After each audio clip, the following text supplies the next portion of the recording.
మన ప్రభువును రక్షకుడైనటువంటి క్రీస్తు యేసు దేవుని నామంలో ఇక్కడ చేరి ఉన్న మీ అందరికీ ప్రత్యేకమైన వందనాలు తెలియజేస్తూ ఉన్నాను. ఎంతమంది సంతోషంగా ఉన్నారు? దేవాదేవుడు మన జీవితాల్లో మరి ఒక స్వాతంత్ర దినోత్సవాన్ని జరుపుకోవడానికి, మరి ఒక నూతన దినంలోనికి ప్రవేశించడానికి మనకు కృపను చూపించాడు కదా. అందుబట్టి దేవునికి స్తోత్రం చెప్దామా? సంతోషముగా రెండు చేతులు పైకెత్తి బిగ్గరగా హల్లెలూయా. గల్తీలకు రాసిన పత్రిక 6వ అధ్యాయము 14వ వచనాన్ని ఒకసారి చదువుకుందాం. అయితే మన ప్రభువైన యేసుక్రీస్తు సిలువయందు తప్ప మరి దేని యందును అతిశయించుట నాకు దూరమగును గాక. దాని వలన నాకు లోకమునకు నేనును సిలువ వేయబడి ఉన్నాము. మొట్టమొదటిగా చేరి ఉన్న మీ అందరికీ స్వాతంత్ర దినోత్సవపు శుభాకాంక్షలు నేను తెలియజేస్తూ ఉన్నాను. స్వాతంత్ర దినోత్సవం ఏంటి, దాని ప్రత్యేకత ఏంటి? మన స్వాతంత్ర దినోత్సవం అనగానే గుర్తొచ్చేది ఏంటి? ఈ దినపు వేకువజామునే రెడ్ ఫోర్ట్లో కానీ ప్రతి చోట మన స్కూల్స్లో కానీ జరిగే కార్యక్రమం ఏంటండి? Flag hoisting. స్వాతంత్రానికి చిహ్నము జెండా. Every free nation has their own flag. ప్రతి దేశం కూడా దానికి సంబంధించిన ఒక జెండాని కలిగి ఉంటుంది. అది దేనికి సూచన అంటే ఫ్రీడమ్, స్వాతంత్రానికి సూచన. అయితే అదే విధంగా భారతదేశమైన మన దేశం, మనం జీవిస్తున్న ఈ యొక్క దేశం బ్రిటిష్ ప్రభుత్వం నుండి స్వాతంత్రం పొందిన తర్వాత మనం కూడా ఒక జెండాని క్రియేట్ చేసుకున్నాం. అవునంటారా కాదంటారా? అయితే ఆ యొక్క జెండా చాలా అందంగాను ఎంతో అర్థవంతమైన జెండాని మనం కలిగి ఉన్నాం. అందుని బట్టి దేవునికి స్తోత్రం చెల్లిద్దాం. హల్లెలూయా. దాన్ని సృష్టించిన వ్యక్తి గురించి మీరు తెలుసుకుంటే తెలుగువారమైన మనము ఎంతో గర్విస్తాం. పింగళి వెంకయ్య అనే వ్యక్తి మన భారతదేశపు జెండాని ఎంతో చక్కగా రూపుదిద్ది మన యొక్క ప్రభుత్వానికి అందజేశాడు. ఆయన ఎక్కడ వాడంటే ఆంధ్రప్రదేశ్కి చెందిన వ్యక్తి, మచిలీపట్నం కృష్ణా డిస్టిక్ చెందిన వ్యక్తి. ఒక ఆంధ్రుడు భారతదేశానికి చిహ్నంగా ఉన్న ఈ యొక్క జెండాని సృష్టించాడు. మనం ఈ యొక్క స్వాతంత్ర దినోత్సవానికి ఎక్కువ ప్రాధాన్యత ఇచ్చేది ఈ జెండాకి. అటువంటి ఈ జెండా యొక్క ప్రత్యేకతలు, ఆ జెండాలో ఉన్న యొక్క ప్రత్యేకతలు క్రైస్తవునికి ఏం పాఠాలు నేర్పుతున్నాయి అనే విషయాన్ని దేవుడు నా మదిలో ఉంచాడు. 1947 ఆగస్టు 15 స్వాతంత్రం వచ్చింది. ఆ విషయం మనకందరికీ తెలిసిన విషయమే. దానికి ముందు జరిగిన మీటింగ్, కాన్స్టిట్యూన్షియల్ మీటింగ్లో జూలై 22వ తారీఖున ఈ జెండాని మన గవర్నమెంట్కి ఆయన అందజేశారు. ఒక వ్యక్తి, ఎంతో ప్రాధాన్యత కలిగిన వ్యక్తి, దాని గురించి రాసిన విషయాలను నేను చూశాను. ఆ వ్యక్తి ఎవరయ్యా అంటే ఆయన 2వ ప్రెసిడెంట్ సర్వేపల్లి రాధాకృష్ణ గారు. ఈజ్ ఎ గ్రేట్ ఫిలాసఫర్, తత్వవేత్త. ఆయన ఎంతో చక్కగా మన యొక్క జెండాలో కలిగి ఉన్న ఈ 3 రంగులను గూర్చి, ఈ చక్రాన్ని గురించి ఎంతో అర్థవంతమైన విషయాలను తెలియజేశాడు. ఈ భారతదేశ పౌరసత్వం మంది కాదు, అది ఈ లోకంలో ఉన్నంత కాలమే మనకి చెందుతూ ఉంటుంది. మన పౌరసత్వం ఎక్కడ? పరమందు. మొట్టమొదటి ప్రాధాన్యత దేనికి ఇవ్వాలండి? తండ్రి కుర్పార్శ్వంలో ఉన్న యొక్క పౌరసత్వాన్ని గురించి మనం ప్రాధాన్యత ఇవ్వాలి. ఫిలిప్పీలకు రాసిన పత్రిక 3:20లో మనం చదివితే, మన పౌరస్థితి పరలోకమునందుంది, అక్కడ నుండి ప్రభువైన యేసుక్రీస్తు అను రక్షకుని నిమిత్తము కనిపెట్టుకుని ఉన్నామని చెప్పి ఫిలిప్పీలకు రాసిన పత్రికలో పౌలు రాస్తూ ఉంటాడు. ఎంతోసేపు మోకాళ్ళు వేయలేక వేసి అటు తిప్పలపడి ఇటు తిప్పలపడి దేవుని సన్నిధిలో మనం చేసింది ఏంటంట? ప్రార్థన.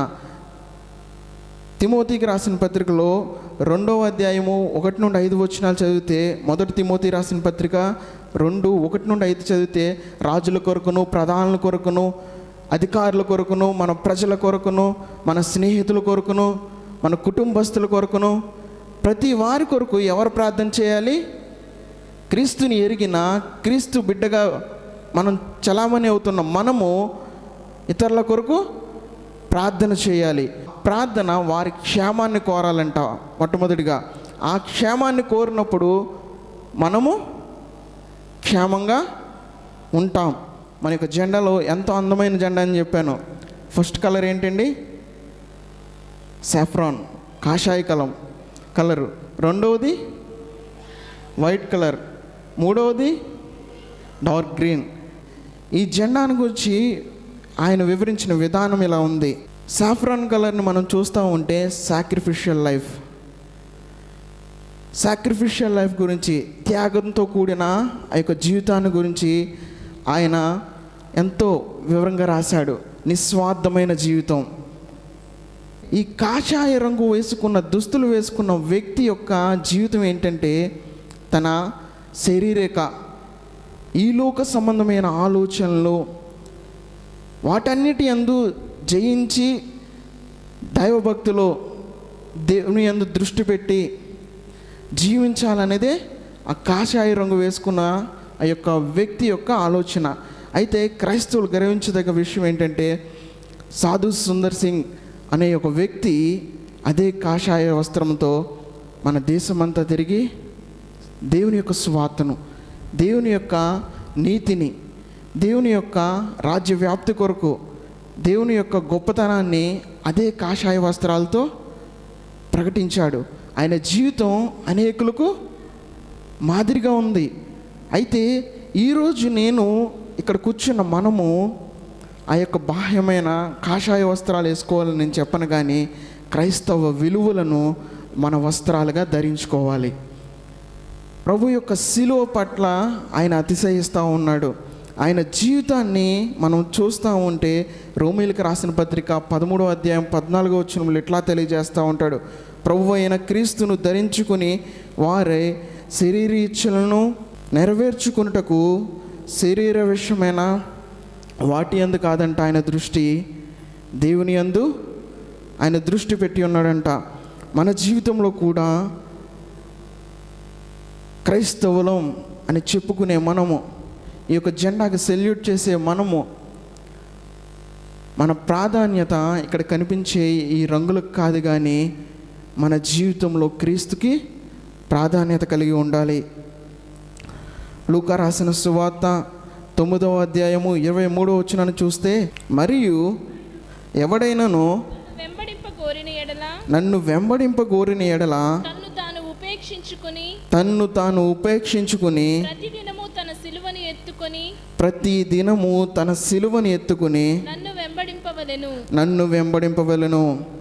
సిలువ అనగా శ్రమ. కాషాయ రంగు దేనికి సూచనగా ఉంది? సాక్రిఫైస్. అటువంటి సాక్రిఫిషియల్ లైఫ్, అటువంటి ఆ యొక్క జీవితాన్ని క్రైస్తవులం అనే చెప్పుకునే మనము పై వస్త్రముగా తొడుక్కొని క్రీస్తు కొరకు ప్రయాసపడినప్పుడు అపోస్తుడైన పౌలు వంటి ఆ యొక్క గొప్ప జీవితాలను మనం పొందుకోగలుగుతాం. మొదటి తిమోతికి రాసిన పత్రిక 4వ అధ్యాయము 1 నుండి 4 వచనాలు. గత దినాల్లో ఈ అధ్యాయాన్ని మొత్తం నేను వివరించాను. అక్కడ చూస్తూ ఉంటాం, మనము నిజమైన భక్తి యథార్థగా జీవించినప్పుడు అపోస్తుడైన పౌలు తన ప్రియకుమారుడైన తిమోతికి రాస్తూ, తిమోతి, అబద్ధ ప్రవక్తులను, వేషధారులను, మోసపరుచు ఆత్మ కలిగిన వారు నీ యొద్దకు వచ్చి దేవుని యందు భక్తిని, నీ విశ్వాసతను సంఘంలో దుర్బోధలు చేస్తారు. అటువంటివి విన్నప్పుడు మనము తొలగకుండా దేవుని మార్గంలో ఉండాలంటే క్రీస్తు యొక్క సిలువను మనము ధరించుకుని ఉండాలి. మొట్టమొదటిగా కాషాయ రంగు దేనికి సూచన? Sacrificial life. రెండవది ఈ వైట్ బ్యాండ్, ఈ తెల్లని ఈ యొక్క వైట్ బ్యాండ్ దేనికి సూచన అంటే వెలుగుకి సూచన అంట. It's a path of truth to guide our conduct. ఆయన చెప్తున్నాడు ఈ వైట్ బ్యాండ్ అంట దేశానికి వెలుగుగా ఉన్నది. అయితే ఈ వెలుగు సత్య మార్గము గుండా మన ప్రవక్తను నడిపే వెలుగుగా ఉండాలని చెప్తున్నాడు. ఈ విషయంలో ఈ దినము అనేక మంది ఉన్నతాధికారులే కానివ్వండి, ఇక్కడ కూర్చున్న వారే కానివ్వండి, గవర్నమెంట్ ఎంప్లాయీసే కానివ్వండి, ఈ జెండాకి సెల్యూట్ చేస్తూ ఉంటారు. ఈ జెండాకి సెల్యూట్ చేసి వచ్చిన తర్వాత ఆ జెండా యొక్క విలువలను వారి జీవితాల్లో పాటించాలి. అయితే మనము క్రైస్తవులుగా పిలువబడుతున్న మనము మన యొక్క మార్గము, సత్యము, జీవము ఎవరు? క్రీస్తే. అటువంటి మార్గంలో జీవిస్తున్న మనము మన యొక్క ప్రవర్తన ఎలా ఉండాలి? 1 కొరింథీయులకు రాసిన పత్రిక 10వ అధ్యాయము 31వ వచనంలో మనం చూస్తే, కాబట్టి మీరు భోజనం చేసినను పానము చేసినను ఏమి చేసినను సమస్తమును దేవుని మహిమ కొరకు చేయండి. దేవుని మహిమపరిచే రీతిగా మనం జీవించాలి అంటే దేవుడు మనకిచ్చిన ఆ యొక్క సత్య మార్గంలోనూ ఆ యొక్క జీవ మార్గంలోనూ ఆయన ఇచ్చిన ఆజ్ఞలను అనుసరిస్తూ ఈ యొక్క జెండా చెప్తున్న విధంగా మనకి ఇవ్వబడిన కాండక్ట్ పవిత్రతను కాపాడుకుంటూ జీవించాలి. దేవునికి మహిమ మనం చెడు పనులు చేసేటప్పుడు వస్తుందంటారా? దేవునికి మహిమ మన ఇతరులు దూషించినప్పుడు వస్తుందంటారా? దేవుని మహిమపరిచేది ఎప్పుడు? మనం ఇతరుల ఏళ్ళ నిస్వార్థమైన జీవితం, దేవుని ప్రేమను కనపరిచిన దినమున దేవుని మహిమ ఆ యొక్క వ్యక్తి జీవితంలో మనం చూడగలం. మూడవదిగా ఈ సెంటర్లో ఉన్న చక్రాన్ని ఆయన వివరించాడు. ఈ యొక్క వీలు మనం చూస్తూ ఉంటాం, చదువుకునే బిడ్డలకు తెలుస్తూ ఉంటుంది. 24 ఊచలు ఉంటాయి. ఆ యొక్క చక్రము యొక్క ఏంటంటే దాని ఉద్దేశము కదలిక, మూమెంట్. ఆయన చెప్తూ ఉంటాడు, కదలనిది చావుకు దగ్గరగా వెళ్తుందంట. ఒక సైనికుడు కనుక ఒక యుద్ధ రంగంలో ఉండి నిలకడగా నిలిచిపోయి ఉంటే ఎవడొకడు వచ్చి వాడు పీకను తగ్గొట్టి పోతూ ఉంటాడు ముందుకి. అదే కనుక ఆ సైనికుడు ముందుకు సాగుతా యుద్ధం చేస్తూ వెళ్తే ఒక క్రొత్త జీవితాన్ని, స్వాతంత్రాన్ని, వారి దేశానికి స్వాతంత్రాన్ని తెచ్చి ఒక క్రొత్త జీవితాన్ని జీవించగలడు. ఈ యొక్క చక్రం కదలికకు సూచనగా ఉంది అన్నాడు. అయితే యోహాను రాసిన సువార్తలో 16వ అధ్యాయము 13వ వచనంలో సత్య స్వరూపమైన ఆత్మ వచ్చినప్పుడు, అయితే ఆయన అనగా సత్య స్వరూపమైన ఆత్మ వచ్చినప్పుడు మిమ్మును సర్వసత్యంలోనికి నడిపించును. ఆయన తనంతట ఆమె ఏమియు బోధింపక వేటిని వినో వాటిని బోధించి ఎవరు తెలియజేస్తారు?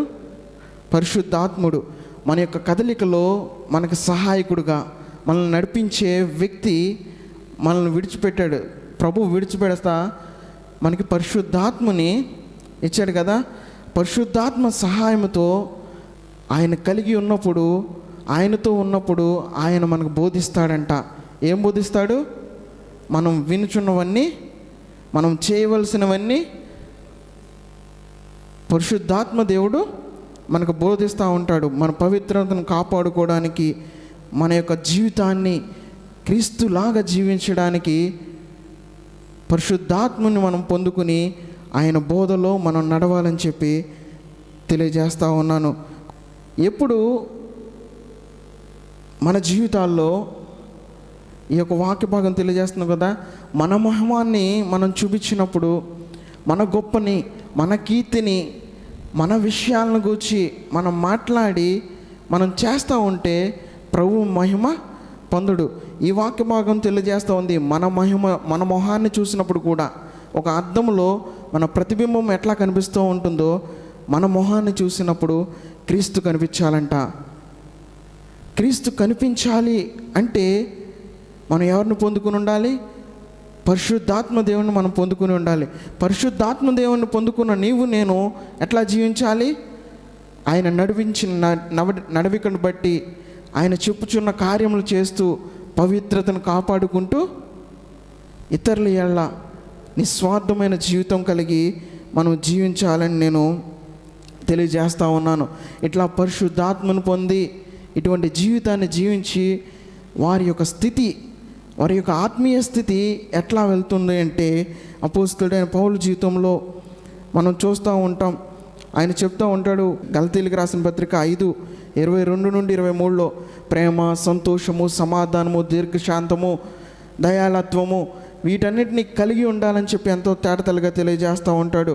ఫిలిప్పీయులకు రాస్తూ పరిగెత్తుచున్నాను, ముందున్న వాటి కొరకే నేను పరిగెట్టుచున్నాను అని చెప్పి అపోస్తలుడైన పౌలు ఎంతో స్పష్టంగా రాస్తాడు. ఆయన పరుగు గురు యొద్దకు, ఆయన పరుగు ప్రభువైన క్రీస్తు యొద్దకు. ఆయన ఇక్కడ చెప్తా ఉన్నాడు, నా యొక్క జీవితంలో నేను ఎక్కడ నిలకడగా నిలిచి ఉన్నది లేదు, నేను పరిగెడతానే ఉన్నాడంట. కడవరకు ఆయన పొందవలసిన బహుమానం కొరకు ఆయన పరిగెడతానే ఉన్నాడు అపోస్తలుడైన పౌలు. ఆయన జీవితంలో మనం చూస్తూ ఉంటే ఆయన సేవ, ఎన్నో చర్చిలను కట్టాడు, ఎంతో గొప్ప పరిచర్య చేశాడు. ఆయన ఎక్కడ అతిశయించినట్టు మనం చూడం. ఆయన పవిత్రతను కాపాడుకుంటూ, పరిశుద్ధతను కాపాడుకుంటూ, పరిగెత్తుతూ, ప్రభు పని చేస్తూ ఆయన ఇట్లా చెప్తూ ఉన్నాడు. అనేక సంఘాలను యూరోప్లో కానీ ఆసియా ఖండంలోనే కానీ ఆయన అనేక సంఘాలను కట్టిన అపోస్తులలో దీనుడను. 1 కొరింథీయులకు రాసిన పత్రిక 15:9 చదివితే అక్కడ అపోస్తులుడైన పౌలు కొరింథీ సంఘానికి రాస్తూ, నేను అపోస్తులలో దీనుణ్ణు, చివరివాడిని అని చెప్పి తెలియజేస్తూ ఉన్నాడు. అదేవిధంగా నేను పరిశుద్ధుల్లో చివరివాడిని. ఎఫీసులకు రాసిన పత్రిక 3:8 ఉంటుంది, మీరు ఇంటికి వెళ్ళిన తర్వాత చదవండి. మొదటిగానేమో నేను అపోస్తుల్లో చివరివాడిని, ఆఖరివాడిని. రెండవదిగా పరిశుద్ధుల్లో చివరివాడిని. మూడవది తన ప్రియపుత్రుడైనటువంటి తిమోతికి రాస్తూ పాపుల్లో ప్రధాన్ని. మనం ఈ క్రమాన్ని చూస్తూ ఉంటే తన ఆత్మీయతలో ఎదిగే కొద్దీ తన అనుభవం, లోతైన అనుభవం ఎక్కడికి తీసుకెళ్తుంది? తగ్గింపుకి తీసుకెళ్తుంది. దేవుని యందు జీవిస్తున్నాను అని చెప్పుకునే మనము, మన స్థితి ఎట్లా ఉంది సంఘంలో, మన యొక్క సమాజంలో మన స్థితి ఎట్లా ఉంది? గర్వించే విధంగా ఉన్నాము మన పరిస్థితులను బట్టి? పవిత్రతను కాపాడుకుంటున్నాం అనే వ్యక్తి తన కీర్తి కొరకు ప్రాకులాడ్డు.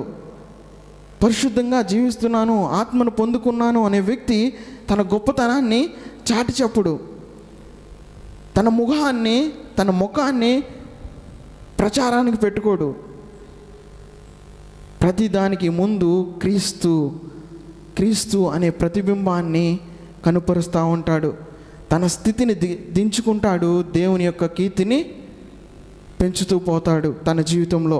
చివరిగా సర్వేపల్లి రాధాకృష్ణ గారు ఈ యొక్క గ్రీన్ కలర్ ఏం సూచిస్తుందంటే, ఈ యొక్క లోకం, ఈ యొక్క సృష్టిని, అలాగే దానిలో ఉన్న ఈ యొక్క చెట్టు జీవరాశులని ఎట్లా మనం రిలేషన్షిప్ కలిగి ఉండాలి. అయితే దేవుని యొక్క వాక్యంలో మనం చూస్తూ ఉంటే ఆదికాండం 1వ అధ్యాయంలో మానవుని కంటే ముందు దేవుడు ఏం సృష్టించాడు? పచ్చదనాన్ని. ఈ యొక్క సృష్టి, ఈ పచ్చదనాన్ని దేవుడు సృష్టించిన మానవుడు ఆదాముని అవ్వ కంటే ముందు ఈ యొక్క పచ్చదనాన్ని, ఎంతో గొప్ప ఉత్పత్తిని ఆయన సృష్టించిన దాంట్లో ఏదీ చెడ్డది లేదంటాం. మానవునికి ముందు ఆ యొక్క ఏదైనా ఆ వనంలో, ఆ యొక్క తోటలో ఆయన సృష్టించింది ఏది చెడ్డది లేదంట. ప్రతిదీ ఉపయోగకరమైనదే, మనుషులకు మంచిది.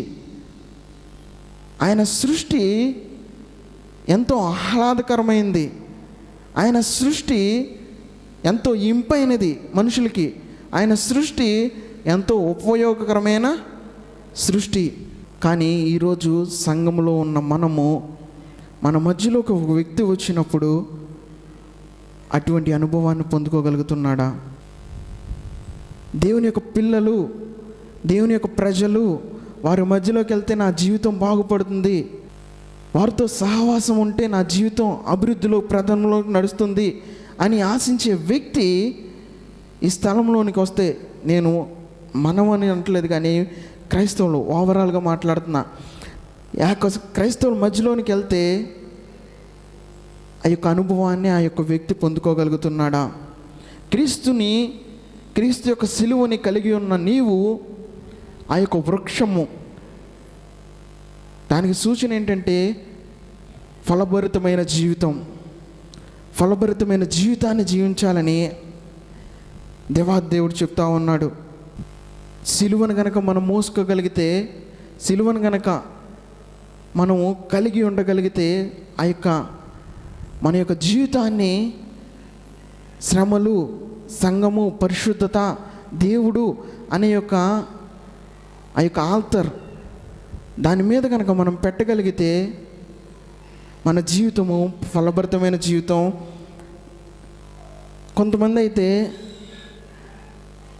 అందరూ దేవుని యొక్క సువార్తను ప్రకటించడానికి పిలువబడలేదంట. అందరూ దేవుని యొక్క సాక్షిగా జీవించడానికి, అంటే సాక్ష్యం చెప్తూ విట్నెసింగ్, నోటితో సాక్షిగా జీవించలేదు, పిలువబడలేదు. కానీ ప్రతి ఒక్కరము క్రీస్తు లాంటి జీవితం, ఎగ్జాంపులర్ లైఫ్ స్టైల్, ఆయన యొక్క జీవితాన్ని మనం అవలంబిస్తే, అటువంటి ఎగ్జాంపులర్ లైఫ్ ఎప్పుడైతే ఒక క్రైస్తవుడు కలిగి ఉంటాడో వారి మధ్యకు వచ్చిన ప్రతి వ్యక్తి కూడా ఆ యొక్క ఆహ్లాదకరమైన అనుభవంలోనికి, ఆ యొక్క సంతోషకరమైన ఆ స్థితిలోనికి ఎప్పుడు ఉంటుందంటే, మనము క్రీస్తును పోలి జీవించినప్పుడు మన యొక్క జీవితము అనేకులకు ఆశీర్వాదకరంగా ఉంటుంది. ఈరోజు ఈ యొక్క జెండాను ఇక్కడ పెట్టుకుని ఆ యొక్క జెండాకు ఎంతో గౌరవిస్తూ జీవిస్తున్నాం, దేశాన్ని గౌరవిస్తున్నాం అని చెప్పుకునే మనము మొట్టమొదటిగా క్రీస్తులో అటువంటి స్థితిని మనం కలిగి ఉన్నామో లేదో జ్ఞప్తికి తెచ్చుకోవాలి. మొట్టమొదటిగా సాక్రిఫిషియల్ లైఫ్, క్రీస్తులో ఉన్న మనము మన జీవితాన్ని ఆయన కొరకు త్యాగం చేయాలి. రెండవది శాంటిటీ, పరిశుద్ధత, పవిత్రతను ఆయనలో కాపాడుకోవాలి. మూడవది ఎగ్జాంపులర్ లైఫ్, పచ్చదనం, ఆ యొక్క ప్రశాంతమైన జీవితాన్ని మనం ఇతరులకు కలిగించాలి. ఒక నిమిషం మోకరించి, ఈ మూడు మన జీవితంలో ఉన్నాయా? క్రీస్తును పోలి మనం నడవగలుగుతున్నామా? క్రైస్తవుడు అనే చెప్పుకునే నీవు నేను అటువంటి జీవిత అనుభవంలోనికి అపోస్తలుడైన పౌలు తన జీవితంలో ఉన్న గొప్ప స్థితులన్నింటినీ విడిచిపెట్టాడు. ఒక నిమిషం పరిశీలించుకుందాం.